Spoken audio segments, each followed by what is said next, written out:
In the film Troy, there is a conversation between brothers Hector and Paris. Hector is the noblest and possibly one of the greatest warriors according to the epic, whereas Paris is a womanizer and he's not a warrior at all. And there is a scene when Paris tells to Hector that he will die for love, that he wants to fight in the war and die for love. And that time, Hector tells Paris, I've been in war, I've killed men, there is nothing poetic in war, there is nothing beautiful about it.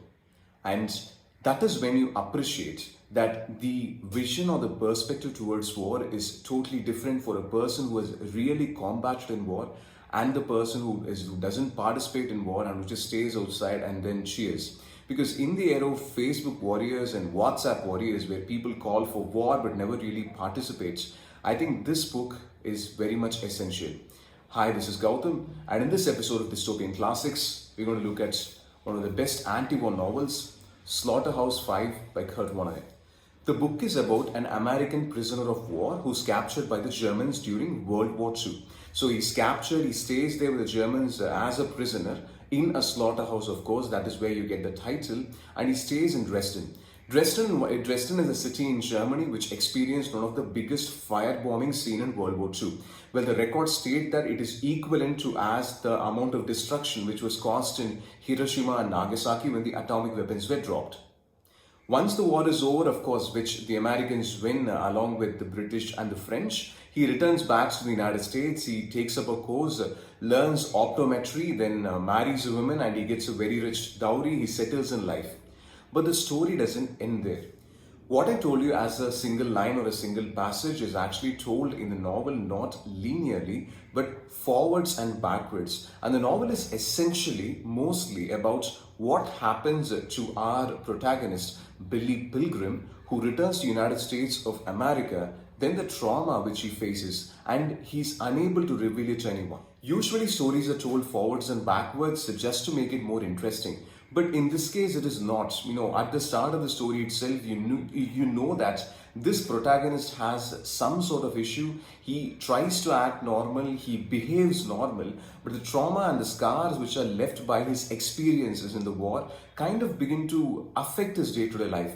It's as if he's living in 4 dimensions, which means he's always in the past. That is why you have this movement between forwards and again backwards, which makes it for wonderful reading. For example, there is a particular discussion, a chapter in which he's married and his wife asks him. There is a normal tea time conversation during their honeymoon, and the wife asks him, can you tell me about war? What essentially happened? That kind of creates a tornado or a hurricane in his mind. There is a flurry of ideas. He just says, let me just use the restroom. He goes there. He goes to the restroom. He opens the door of the toilet.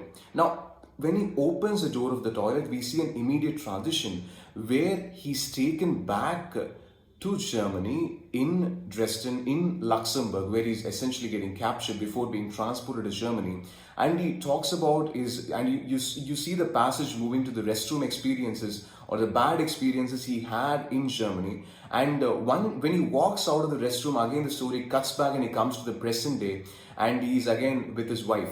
So you have this forward and backward transition several times happening throughout the book, and that is essentially to tell that the experience which he has is intervened in each and every part of the life, that once a person experiences severe trauma in war, it is not going to leave him until his death. The story goes on. The man lives, his wife dies in a plane crash, he survives a plane crash. He has a son, he has a daughter, the daughter is about to get married. But only in his later stages, you see that people begin to observe that he's really not that normal as he seems to be. He's kind of, on and off. And he begins to say that he was actually kidnapped by a group of aliens, which again forms an important part of the story. He believes that he was kidnapped by the aliens and they live in 4 dimensions. And that he openly propounds that this is very much true. And that is when people begin to question his sanity.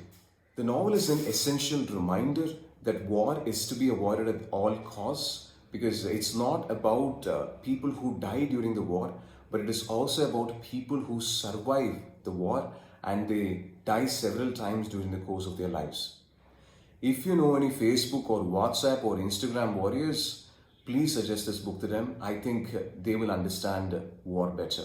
So that's it for now. If you like the video, do like, comment and subscribe. And if you're interested in dystopian classics, please check the description below for books of the same genre. Thank you.